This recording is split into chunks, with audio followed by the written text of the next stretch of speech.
Continue. Yeah, we have so many families today. I'm so excited.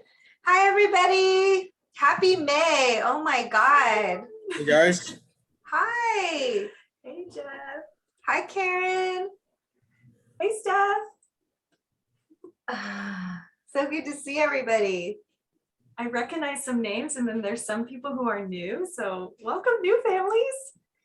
Yay. I think I recognize Dave. There's Gigi. Hi, Gigi. Oh, it's so awesome. Is Todd on Wednesday. here? Not yet. Okay. I'll keep an eye out and add him. So Brad, I don't know if you remember meeting Jeff at the neuroscience conference in 2019. He flew out from Massachusetts and he was on the Living Autism Absolutely. channel. Yeah. Oh, yeah. Hi, Jeff. How are you?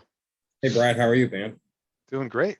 Great. Jeff's You'll have to been- excuse me, guys. I'm just getting over a bit of a head cold, so. Oh yeah, no problem. Jeff's been a huge part of our Lunch and Learn series and also comes out and works with our families. I know you were talking about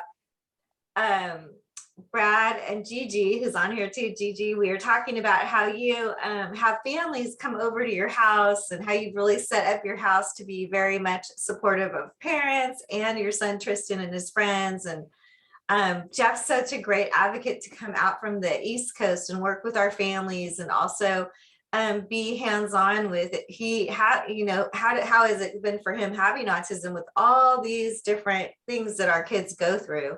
So I just didn't want to miss that opportunity to share that with you guys, and also to share Gigi and Brad and everyone else that Karen Wright is on here, and she's been our director of ministry at ATPF. The whole 19 years. I love my new polo shirt I just got from our trip up to San Jose. I don't know if you guys can see it. It says Autism Tree Project, serving one family at a time since 2003. And I love this polo so much because I feel like it's the center of what we're trying to do.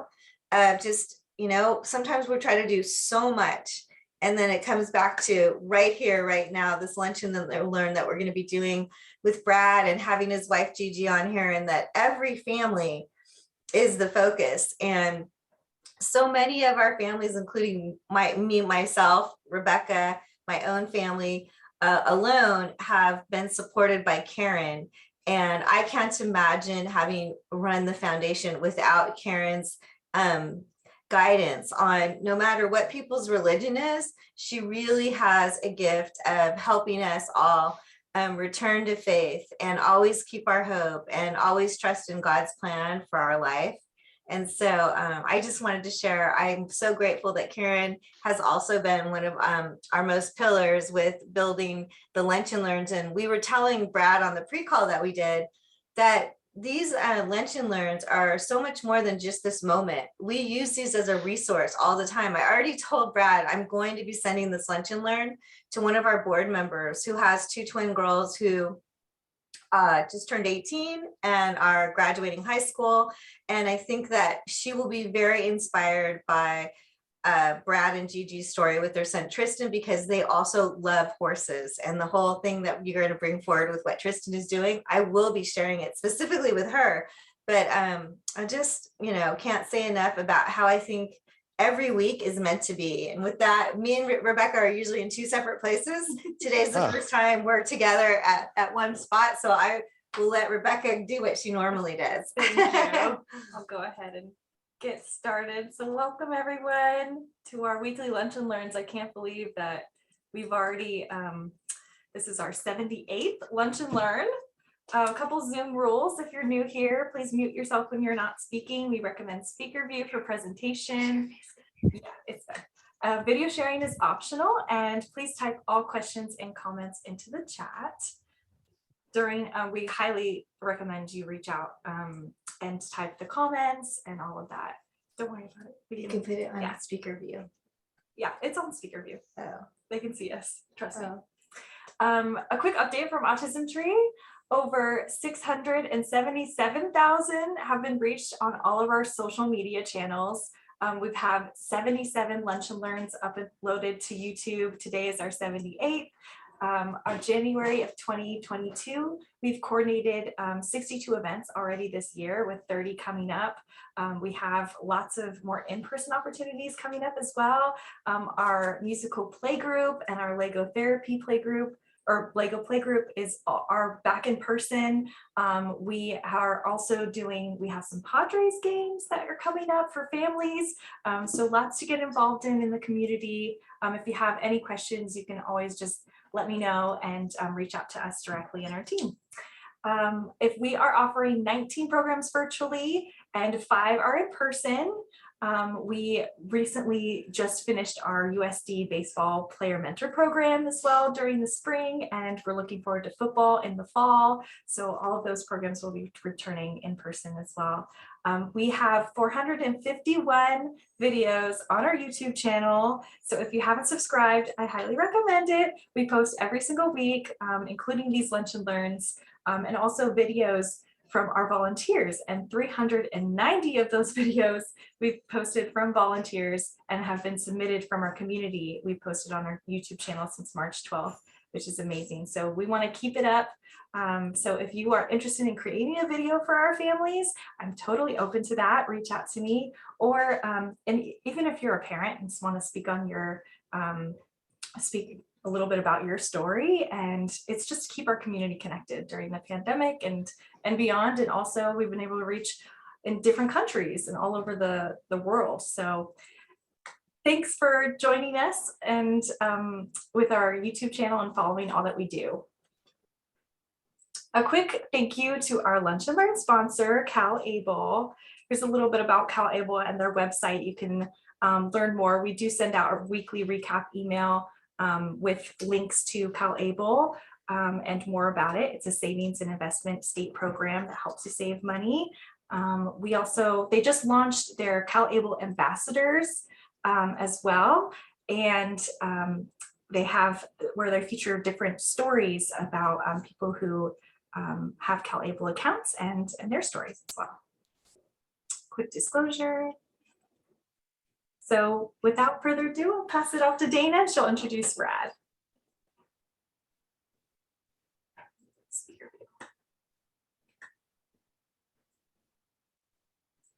I can spotlight this. Okay, There we go. I don't even mind if you're sitting next to me. Okay. Yeah, I just wanted to share how a couple things, like from the standpoint of the whole foundation. It was really, really a blessing to go to the Bay Area for 11 days. I was up there. I started in San Francisco and then was in San Jose. It was the first time. Rebecca's been with Autism Tree 5 years that she got to go and meet our Bay Area family.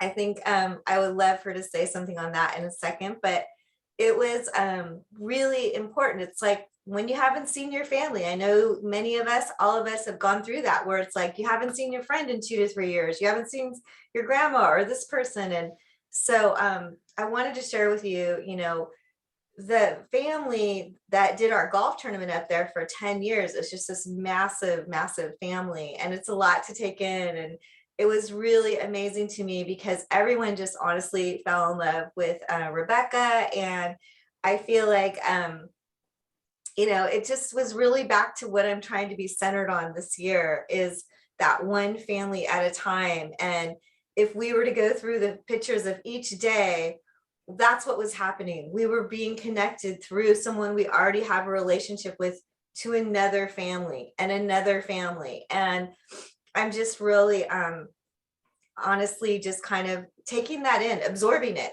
and being blessed by it, because as we all know, we've been doing everything virtually. So to do that with an actual in-person, having our first parent mentor event up there with parent mentors that have mainly been around since like 2005, 2006, and then having this new dad with an 11-year-old daughter be immersed with all these seasoned moms, and just seeing how lit up he was. And then he brought his daughter out to the car show that our friends and partners, the Bonafide team did. It just, I just can't tell you how much Autism Tree is just one huge family. And I want to give Rebecca just a moment, because I know it was really pivotal and something we worked years to build Rebecca up to be able to manage meeting that many people. And I want to show you to share anything you want about the experience. Well, I just loved all of it. It was amazing. I've been hearing a lot of names and seeing a lot of pictures for 5 years and hearing so many stories of just how lovely all the Bay Area people are and how they're truly our family members. And so it was nice to actually meet them in person, introduce myself, and give them hugs and thank them personally for keeping Autism Tree alive since the beginning. And it was just so special, especially we had like a magical parent mentor night on that Thursday night, with just connecting, Tanya Carroll and Ann Lyons Johnston, and who have both done Lunch and Learns before, and with new families. And we're able to really just be present with each other, which was amazing. So we love this virtual, platform that we're able to reach everyone, but also in person, and balancing it with that in-person connection was really special. So Yeah. The other thing I want to share too is that what really lights me up ongoing, and has honestly for quite a long time. I don't even know what year at this point. I know it was actually when Garrett, my son, started the internship program. 2014. And he was 14, and the first one he brought on as an intern, she was 12 years old, and she had a brother nonverbal with autism, and they were at Nestor Middle School. And what really touches me is Isabel, who started that program at Nestor Middle School, continues to have that legacy. And that's something that, is just incredible when you start something and you start it with so much passion.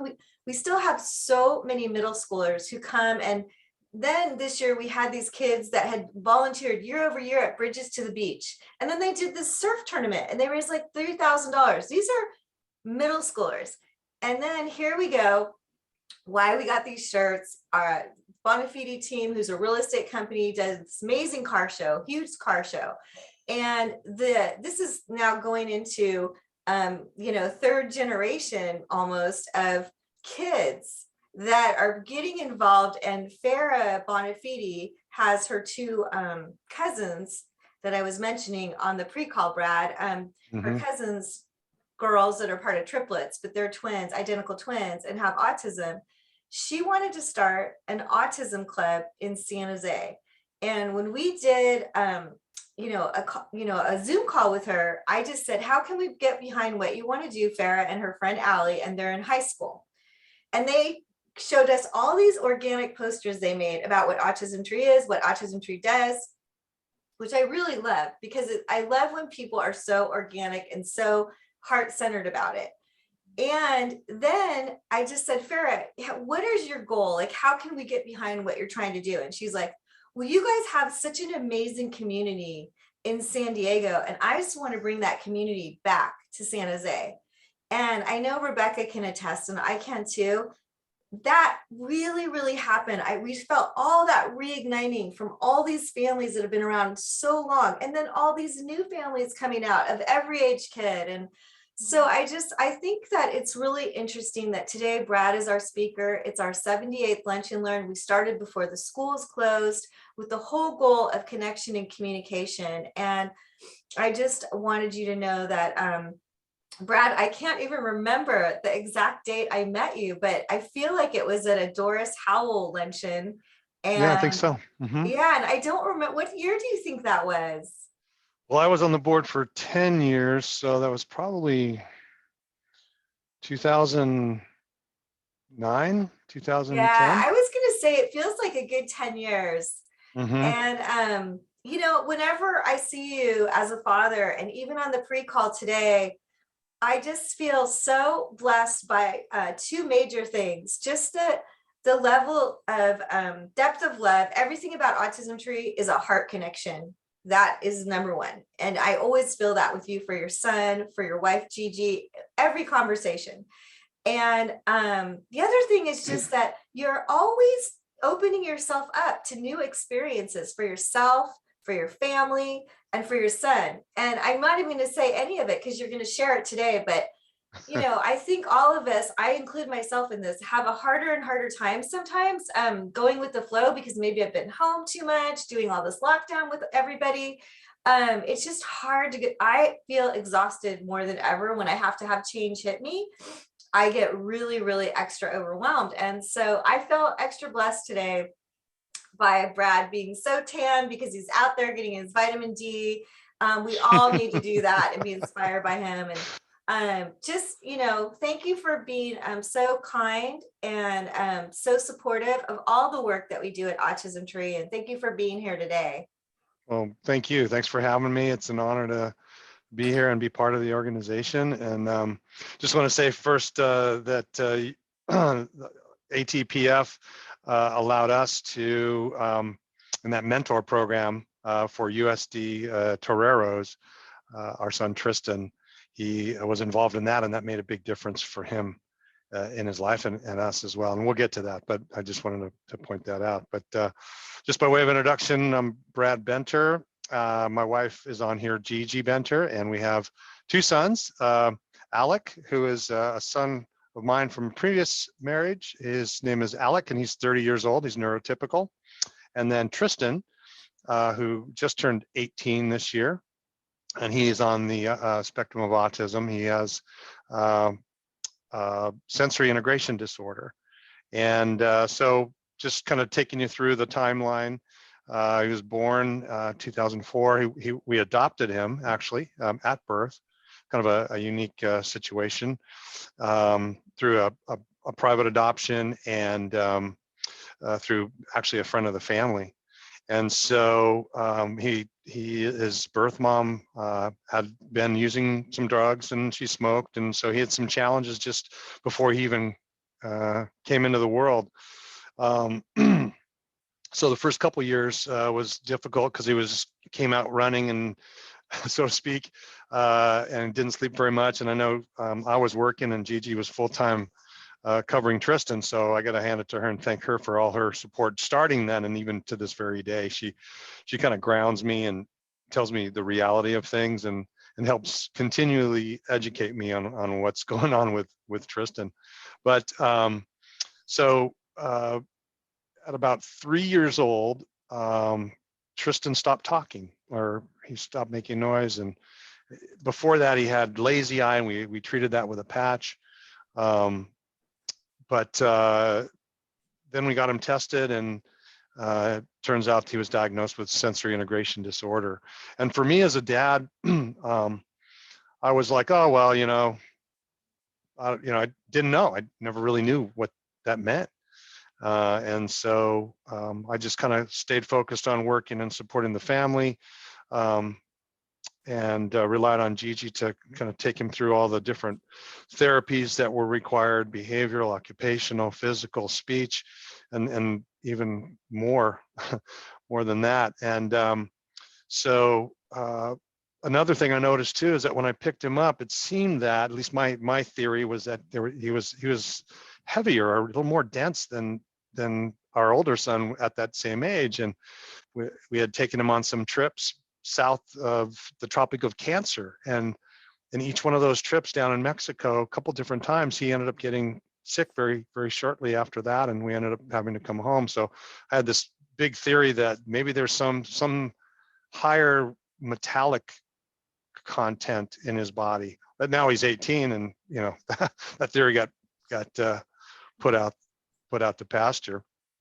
But so back to when he was 3 years old, after his diagnosed and going through all the different therapies, that really tend to help it. And they used PECs, which are the pictures with Velcro, and they used pictures and to help him form sentences. And that was really big, really helped us out a lot. And when I'd come home from work, my expectations had to be managed because I was still in my brain from my older son, I was still thinking neurotypical, whereas I had to be a little bit different and react a little bit different for Tristan. So that kind of went along. Tristan had some challenges when just going to school, if he had to go a different way, I mean, just, another path or a different gate he had to go through, he'd have these meltdowns. And I know Gigi had to deal with that kind of one-on-one, and I just ended up hearing about it because I was at work all the time. So just through this process of, years of this development and certain episodes where he would fight and kick and scream, we would just learn to kind of back away and then trying to figure out what the next course of action should be. In fact, one time in his car seat, he must have been about 3 or 4. He just wouldn't stay in his car seat, and he undid the seat belt, and so I had to pull over in a pretty crowded parking lot, and I spent maybe, I don't know, 5-10 minutes just trying to get him in, and he was screaming and so forth, getting the seatbelt buckled, and someone had actually called the police, and the police came by and said, "What's going on here? Somebody had made a complaint." And so I just backed away and said, "No, you try, go ahead." and and so they understood that it was, there was no abuse going on. I was just trying to get him into the car seat. So just different little episodes like that along the way kind of helped form our relationship with him and how to best use discipline. We were talking on the pre-call how I'm a little bit more less black and white. Gigi is, yes or no, more definitive in her discipline and response, where I'm a little bit more flexible that way.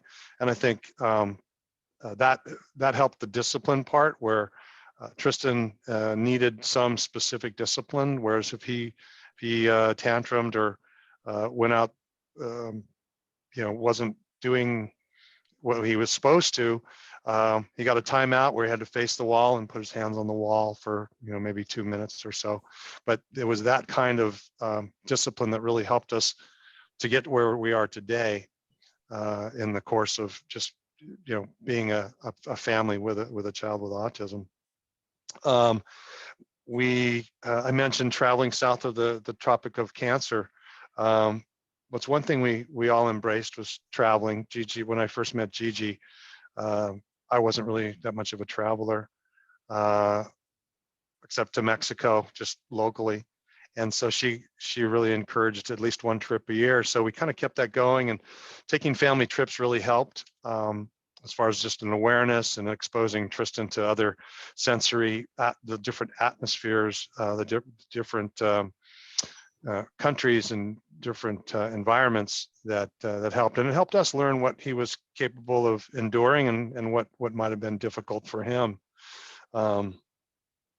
Always has, since Tristan spent so much time with Gigi, it was always kind of a natural for him to gravitate toward her. Just even I remember when he was about 2 years old, he would lie next to her and he would just get his fingers caught up in her hair. And so that was like this bonding thing that to this day, that's kind of, she's his go-to, which is totally understandable. But as he's gotten older, we're doing more things together. And one of the main transitions for me and for Tristan and I, when as far as communication and bonding, is the fact that he's been doing therapeutic writing for about 8 years or so. And it wasn't until about 3 years ago when I started volunteering at the Magic Horse Therapeutic Writing Center that I was cleaning the stalls and so forth, and Tristan wanted to do that with me. And so it was just that period of time working together that taught me a lot about him, but it also brought him closer to me, so that Gigi's not the only go-to anymore. It's he kind of leans on both of us, but Gigi's still the mom is still the main one. So what we have up here is this about 8 years ago, he started therapeutic writing at the Magic Horse. And if you can start that, we'll just let let the video kind of tell the story, and then we'll get back into it. My favorite part is going to magic course is doing leading in the Derby Challenge. A Derby Challenge when somebody speaks into one with a horse, and then it will lead or guide them. When we found out that he had autism, and he wasn't diagnosed till he was almost 4. And this was just because literally one day he woke up and he lost all his language. He was back in diapers. All he would do is cry and have children.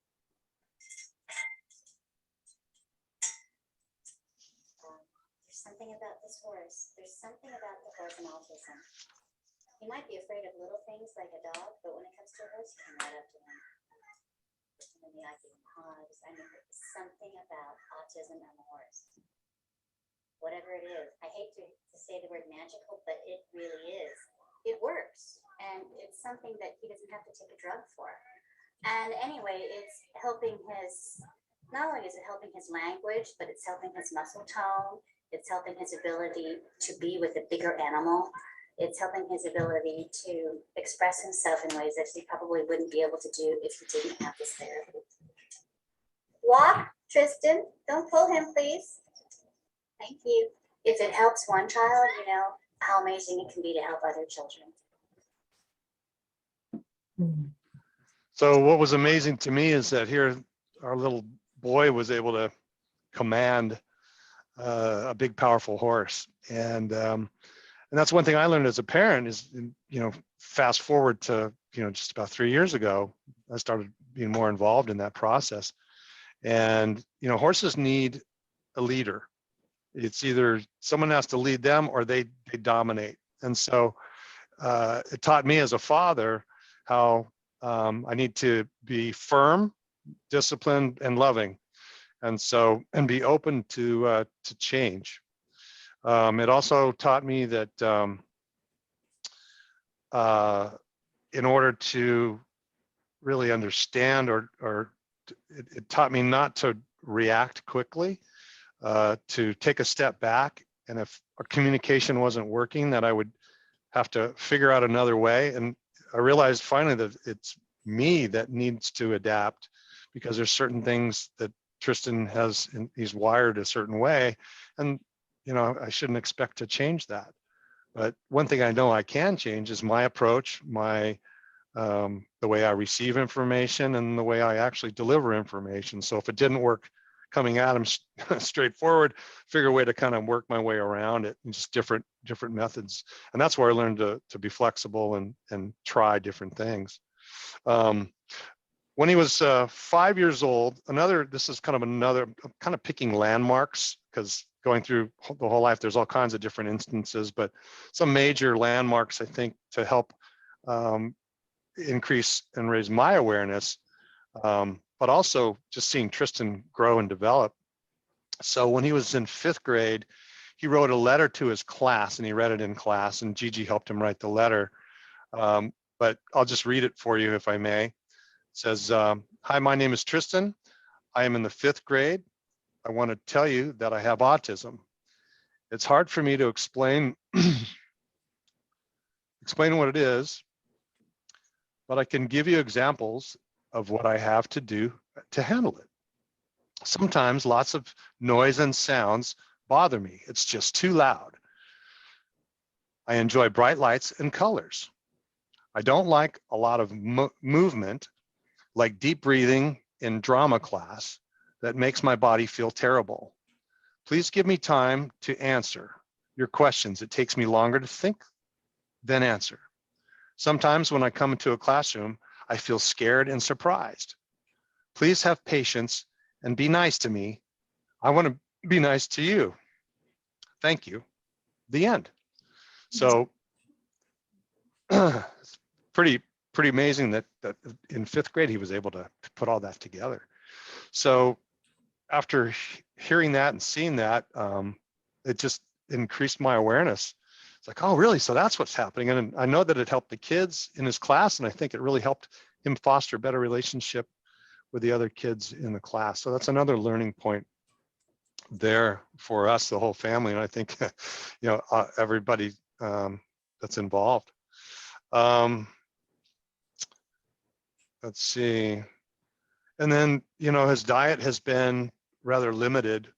When he was 2 or 3 years old, he's had, we give him Pediasure because he really wasn't eating normally. And to this day, the doctor told us a long time ago that says, as long as he's got Pediasure and he's taking enough of that, that's all he needs. Don't worry about the actual diet. So he's got a diet of sauceless pizza, cheese and dough, pretty much. And anyway, you could, grilled cheese sandwiches and things like that. Really limited, not the best health diet. So we're trying to encourage him to, try some new food or new flavor every week. And now that he's 18, he's found that he likes sushi. The kind of sushi he likes is tamago, which is the cooked egg on top of the rice. And so he found this sushi bar in Kearney Mesa called Kura Sushi that has a conveyor belt. So there's all these kind of neat mechanisms, and the place is, live with sound and just a lot of movement, which used to bother him, but now it actually enhances his feeling in his life. So that's kind of a neat thing. And then we reward him for different flavors that he tries, different, drink flavors. So anything that's going to help us kind of expand that menu that he has on a regular basis, we're very encouraging to that. Another thing I wanted to mention too is that, you mentioned, Dana, about me being open to learning. And I think it's just this natural tendency to want to be able to communicate. And I've been more flexible in being able to do that and opening my mind. And one thing I learned at the neuroscience event in 2019 was that you had, I'm sorry, I forget his name, but a young gentleman, about 22 years old, he was talking to the group about the job interview process for people with autism. And that one thing that you shouldn't do is don't ask open-ended questions. And that was like a big light bulb that went on for me, that it's like, oh, do I really do that? And so I went home and I asked Tristan, Tristan, do I ask you open-ended question? He goes, yeah, Dad, you do. And so I said, I'm sorry, I didn't mean to do that. So now every time he kind of uses it as an excuse not to answer questions, because no, it's open-ended.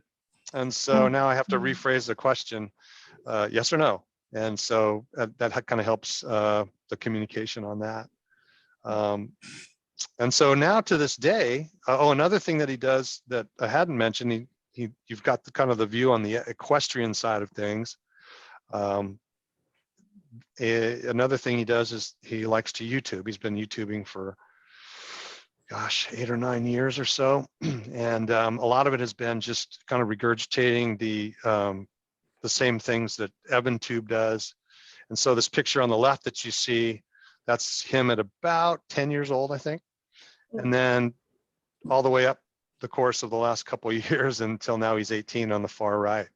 So, and he's just got all this content on there. And so what he's done is he plays games now online and records the games. It's live stream. And so he went from being, a child with not the ability, no speaking at 3 years old to now he's live streaming just about every day on YouTube. So it's quite a difference. So we're really proud of him for that. And we tend to let him kind of pick the direction. So for example, when he was 6 years old, he wanted to play hockey, and we're looking at each other going like, where do you get that? So, okay, so we got him set up in hockey gear and got him in the hockey program. And it was basically learning how to skate with pads on at that age, but that was great. So he got a little flavor for that. And then, there was some incident that happened with a larger child that kind of gave him a chest butt. And then he just kind of shut the door on that activity and went on to the next. So there's a few of those that's happened over time. Another item that I think is pretty common amongst parents of children with autism is the use of technology, iPhones. And with Tristan's situation, we found that with his sensory issues that he has, that somehow being on a device in a restaurant actually kind of blocks out everything else that could be affecting him and hurting him. So it's okay for us to sit at a table and have him on his phone in a loud restaurant. But to other parents, it looks like we're not very good parents. It's like, oh, look at those. They're not even paying attention to him. But in fact, we think that we're helping him out. And I think it does. There's a balance there, of course, not too much in any direction. Not too much phone or video or, and certainly try to encourage him to get outside. So, so to this day, one of his, at 18 years old, Gigi took him out of, or we took him out of school at Sierra Academy a couple years ago because of COVID. The Zoom wasn't happening. Gigi homeschooled him for 2 years. And then at the beginning of this year, he graduated. And then in March, he turned 18. And then now he just had a job interview about 3 weeks ago, and he got hired by the Equestrian Center at Terry, which is training, research and training education resource institute up in San Marcos. And now he's going to get paid as an intern to work with horses about 3 hours a day, 5 days a week for a full-on year. So this video here, if you can click that, Rebecca, that's the latest video of him actually riding in a lesson.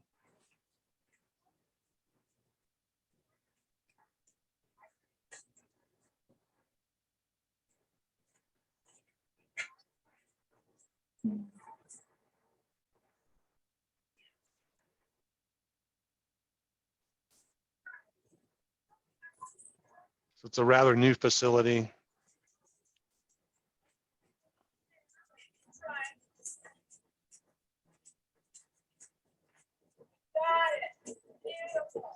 Awesome.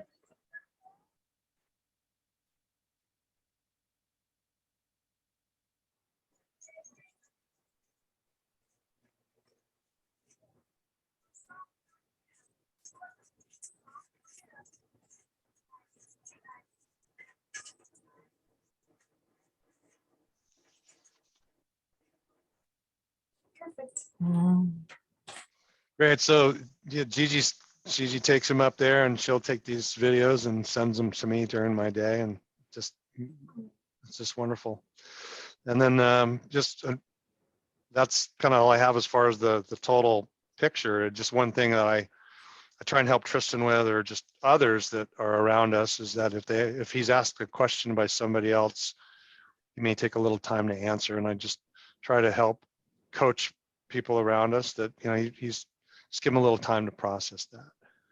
So I think it's all about communication, and it depends on how you do it. But I've learned, for me, to take a step back rather than try and push forward, and be open to other methods or other ways to try and communicate better, so I could be a better father.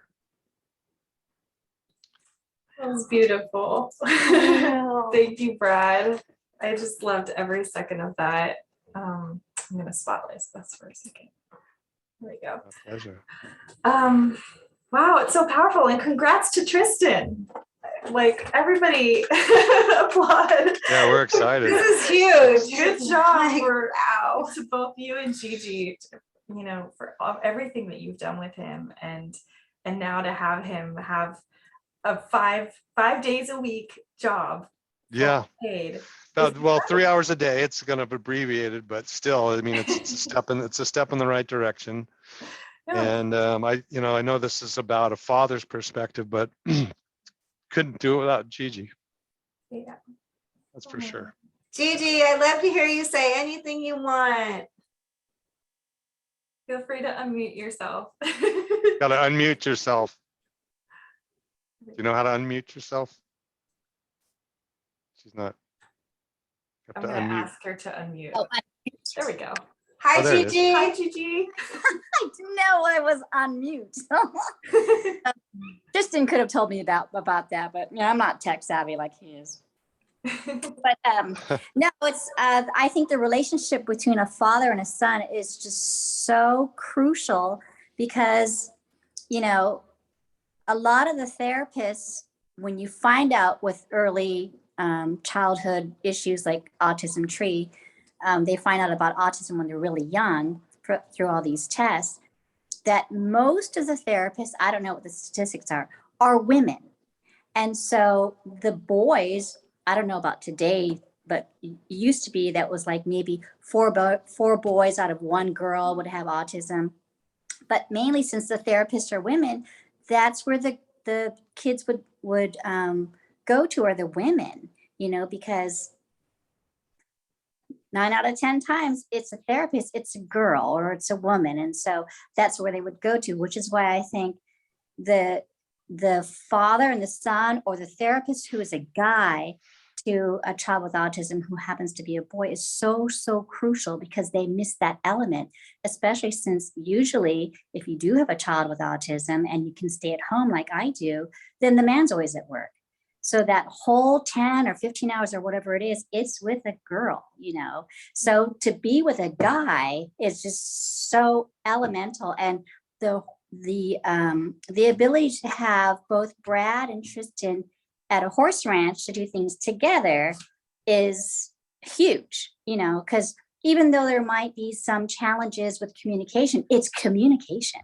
And that's what's the best thing about it, is that they get to communicate, whether it's negative, positive, or it's not there, then it will be resolved in some way. And then the horses who don't judge, they just get to watch everything, between the man and the son, or the father and the son. So it's really great. It's just a really great thing for any child, I would say, that I've seen, that I've brought to a ranch. They just gravitate towards this horse, even though this horse is like, 40 times bigger than the little tiny boy.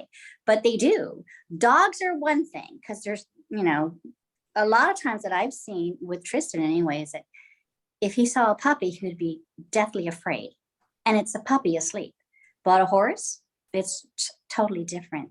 But anyway, getting back to the man and the boy, is that was a blessing to have that happen to those two. And then when it comes to trips, I encourage them, go have a boys trip. That's a boys thing, let the boys go do their thing. And that's what's really good too, because then they have that full time, whatever the block of time is, 3 days, 4 days, 2 days, it just doesn't matter. It's just those two. So I would encourage moms to really try and see if if the fathers and the sons, or the fathers and the girls, but mainly the sons, to really just have some time together, whatever it is. It could be throwing rocks in a lake, or it could be, having ice cream together. Whatever that thing is, that little tiny portion of time is crucial. So crucial. I'm so glad you brought that up. That's one of the reasons why I really love our player mentor programs too, is with the athletes. We have a lot of boys, young, of our kids, who need father figures in their life, and they might not have one, or,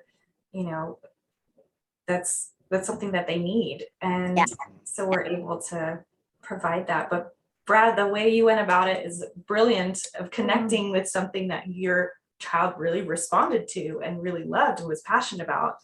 And then putting yourself into, you said, the therapist, you can't join it in the therapy session, but you can volunteer at the ranch. Right. So you found a way, Right. which And the funny, is amazing. The funny thing is that I just volunteered on my own. I didn't involve Tristan in the volunteering at the, cleaning the stalls and so forth. And once he found out that I was doing that, and I did it just to try and get closer to him and just kind of understand what he's dealing with on a regular basis.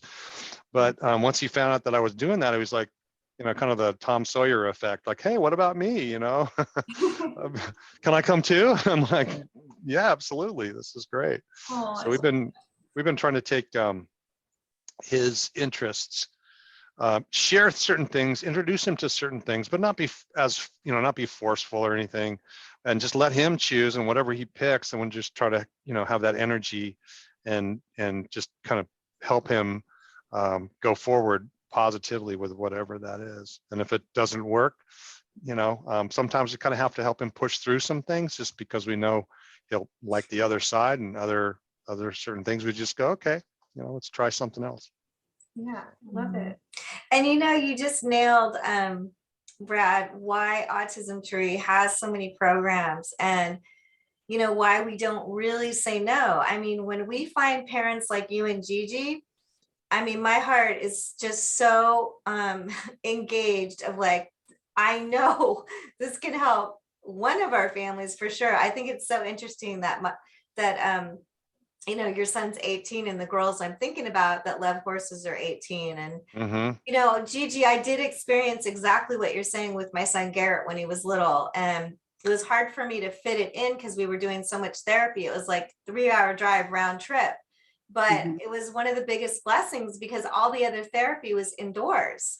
And so just to be outside was just, I mean, I just was so grateful to have therapy outside. And I couldn't believe all the things I saw that you illuminated here with a little child, and the connection they had with the horse. And so, I just, like I said, I don't think there's any accident. And I'm always thinking we have over 200 teens in our program at Autism Tree. They don't all come at once, but, we're constantly every month minimally doing programs for our teens, and our teens don't want the parents there. They want to be more independent. So almost every museum, I know you guys are very involved in the museums at Balboa Park or at the Car Museum. Most of the museums, I'm not sure about the Car Museum, have opened up and done a teen event. And there's always someone at the museum that is going to make sure they're keeping that extra eye out for our group. But I think this really illuminates the things that you're saying of how you want to follow your child's interests and how those interests change. You really underline that. And that's what we say day in and day out with our families and with our teens, is that we have to be really open to pivoting with them and to embracing open any door that would even help one of our kids to decide what the college path might be or not. What the college, if they're not going to have the college trajectory, what are some of the, doors that are opening? And it's just phenomenal. This job that Tristan is going to start is so exciting. And I can just see that it's going to bring a lot of joy, not just to him, but to you and Gigi as well, knowing that he's at such a great place. Yeah. Absolutely. And speaking of place, one thing I'm excited about that's in progress from ATPF is the future site of One Place, where it goes back to all the different therapies. They're going to be all in one place, which is fantastic. And then to your comment about the automotive museum, one of the reasons we really embrace that particular entity is because they're going to have vocational programs for kids, teens on how to work on cars and actually develop skills and actual jobs from that as well. That's something that would be really nice when it's appropriate, but I bet you there's at least one of our teens that might be interested in something like that. So it's good to know, Brad and Gigi. I'm going to hand it off to Todd Hoff, who has been patiently waiting with his hand Great, raised. thank you. Brad, so congratulations. I everything you've done has been so compassionate towards your son. I just applaud you on that. So now he's 18 years old. He's basically got to get up every day, Monday through Friday and go to work. And having spent my summers on a ranch, that's hard work. How is he doing with regards to the communication of the work assignments and the type of work he has to do, and then just the repetitiveness of every day having to, get up and get ready for work? Well, that's a great question. He doesn't start till June, so we're not quite sure yet. We're just trying to get him to that point of waking up early on his own, being responsible. So it's kind of crawl, walk, run at this time. He's not jumping right into it and taking on that, charge ahead, aggressive personality toward the activity, but I think it'll come at his own pace. And so we're trying to get him up to speed. And I think, it's one of those things, Todd, where he probably has to do it a few times and get kind of forced into it before he gets some kind of momentum, because it's unknown. I know he's excited every night before he goes up to Terry. He's getting the car, packed, and he's, getting all his gear ready, and and we're not even sure exactly what he's going to be doing. I know he's going to be taking care of horses and things like that, but and that's going to start at I think the first 6 months is 7:30 a.m. to 10:30 a.m. and then the other 6 months is 11:30 to 2:30. So we have those are great questions. I just don't know. We'll have to have you back. It's fascinating because that Yeah. consistency, but he's obviously goes there right now, and just even riding the horse is exhausting. So is he saddling the horse? I mean, how advanced is he? Yeah, that's a great question. Because there's the difference between Terry and the Magic Horse. Magic Horse was his first place he went, and Robin Paul, the trainer there, she has taught him horsemanship, right? So that's everything from greeting the horse, putting the harness on, leading the horse down to the tack room, putting the saddle, grooming the horse, putting the saddle on. I mean, all these different steps. And so he's learned that over the years. And so that's then once he's completed that task, then he's able to get on the horse and ride. So that's the Magic Horse. And then Terry is more geared toward their system is set up more systematically, a quantity of people. So their lessons are 20 to 30 minutes. And so the riders that are or the students that are there, they show up, they basically just get on the horse, and then they ride, and then they get off the horse. So the horsemanship part isn't really a component to the Terry facility, but and so he's been able to bring his knowledge from the Magic Horse to Terry, and it really has complemented his experience there. That's why they wanted to hire him, is because of all his knowledge about the horse and cleaning the hoofs and grooming the horse properly. And sometimes he just likes to go there and just hug the horse, put his arms around the horse and just hug it. I love that. So Good questions. Mhm. Mark Schwab, you have your hand up. Go ahead. Hi. Thanks so much, Brad, hi, Mark. for sharing your experience. It was really interesting to me. I've got a son on the spectrum. He's almost 8 years old. So it was so it's great to hear from someone who's been through all this, and Sure. I was interested. So I was interested in what you were saying about the technology. My son, he loves to go on the phone, and he sends text messages to like everyone in my contact list and everything like that. So I guess my non-open-ended question is, at what age did your son get like his own phone?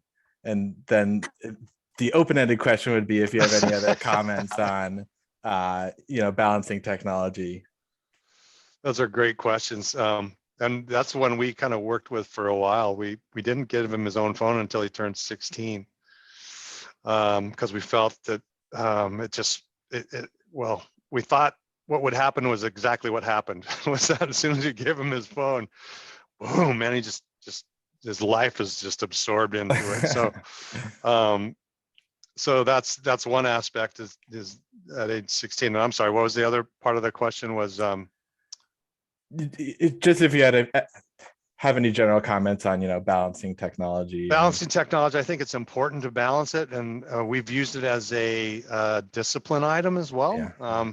When he hasn't done what we've asked him to, we use that as a kind of a carrot, so to speak, like Sure, yeah. holding a carrot in front of a horse. Yeah. So, for example, if he doesn't do something, or if he's non-compliant, or he's disobeying us, we'll say, okay, well, we'll just take your take your phone away for X amount of time or whatever it is. And, that's usually like, no, no. Get those spots, and he yeah. and he usually complies pretty quickly. But because after a certain age, I mean, the swat or the spank, I mean, to a certain age, that only works. And then, it's like, what do you do? Well, you take away certain things that they like or certain privileges, or at least threaten to do so in order to get to change the behavior. Sure. And so that's really what we've done is use that as kind of a tool to help keep him on track and part of the disciplinary process. Sure. So, Jump in there for a minute. Go for it, Gigi. Okay, so two other things that, we decided to give him the phone was because at the age of 16, I didn't want to keep dragging him around everywhere. If I had to go to the grocery store, get gas, go to the post office, the things that you would have to do usually during the week. And so that was one of the things, is to give him the phone. I would be gone for an hour and I would check up on him, or he would check up on me. How are you doing? What time will you be back? What's your estimated time of arrival? Blah, blah, blah. So that was good communication.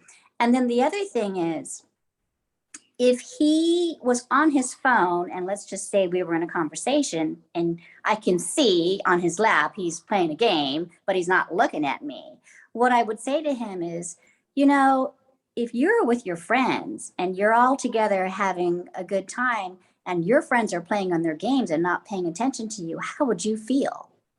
And he would say, well, I wouldn't feel very good. Exactly. That's how you make me feel, because you're not paying attention to me. We're having this conversation. So he'd put his phone away. Nice. So it's a really good tool to use, because it is still a communication tool, no matter how you're using it. And so he's learned to turn it over and turn it off. Nice. Yeah. Thank you. so hopefully that helps, because it's definitely challenging. Gigi and Brad, I know you guys are so busy, but I'm just throwing this out there. If you ever want to be like co-host of a parent mentor event, I just think you guys, I've never even done that, but I'm so inspired by you both as parents. And I don't know, it could be fun to do it even at the car museum. I just kind of thinking out of the box, because I feel like we just came off doing so many different things in the Bay Area, and I think everyone feels good, even though it was a lot. We had our small parent mentor event. People came far to go to this really amazing new restaurant in Old Town Los Gatos, and it's not easy parking. Nothing was easy, but someone came from Santa Cruz area, another one from the Stanford University area, and I think that people are craving that, even though it's a little anxiety driven to go new places and make the time and fit it in. You guys have inspired me to plant the little seed that we've never had a parent couple kind of like co-host a mentor event, but I think that you guys would do an amazing job and be an inspiration right now to these families, all of them, but certainly ones that have teenagers that are right about the same age where Tristan is. I think it's really timely, because it's graduation time and many of our teens are graduating, and I just give you big kudos. We do a big toast to you if we do that. Yeah, I'd be willing to. We could even have it at our house. We've got plenty of space and have a pool and some activities outside. So It could be very special. I would, and celebrate your chapter that you're closing and opening a new one. mm-hmm. A new one, a huge one. Sure. Yes. I say yes, but I have to ask my wife. Yes. I'm just planting a seed, Gigi. Just planting a seed. We have lots of seeds to plant. Yes. Yes. I Yes, think we of course. would like to do that. We would have to sit down and figure out what it's going to be, but we do plan this around. Well, we have certain events that we do for the winter time, and one of them is the hot chocolate and cookie night. So we invite the community to come over, and all the kids in the spectrum, they have to serve, which means they're the ones who serve the beverages. They have to be the ones who actually have to speak, all those things that they have to do in order to be aware and serve and entertain the guests and make sure they're okay. All of that stuff that they do. We don't do that. So that could be something. That's amazing. Yes. I love that. Absolutely. Yeah, all the things that you guys do, have absolutely paid off with Tristan to be able to get hired and have this new opportunity. And it's everything we look for and what we do every day to support each family and each person on their journey. And Jeff, I'm sure you're interested in hearing these ideas too, because Jeff's always getting behind anything that puts him in front of our families and parents. And so, you know what? I think we'll move forward on that, Gigi. We'll do a separate Zoom call or meet you in person in the future. Sure. Yeah, absolutely. Let's get it planned. Well, thank you for everyone for being so generous with your time. Thank you again, Brad, for your amazing lunch and learn. No, thank you. Thanks for having me. We'd love to take a picture Gigi. before we go. It's tradition. Okay. So Put your screens on if you can, Angela and Ariel. We love to see your faces. yeah, we'd love to. Now's the time to show your screen. I'll do a countdown and do a picture. Do it on this camera. All right. Ready? 1, 2, 3, cheese. Okay, I got it. All right. Everybody, thank you, Brad. and Good, thank great seeing you. You too, everybody. Take care, Have a good guys. week. Thank you Good all. job, Talk guys. to you Thank soon. you. Have a Thank great you. week. Take care. You too. Bye-bye now.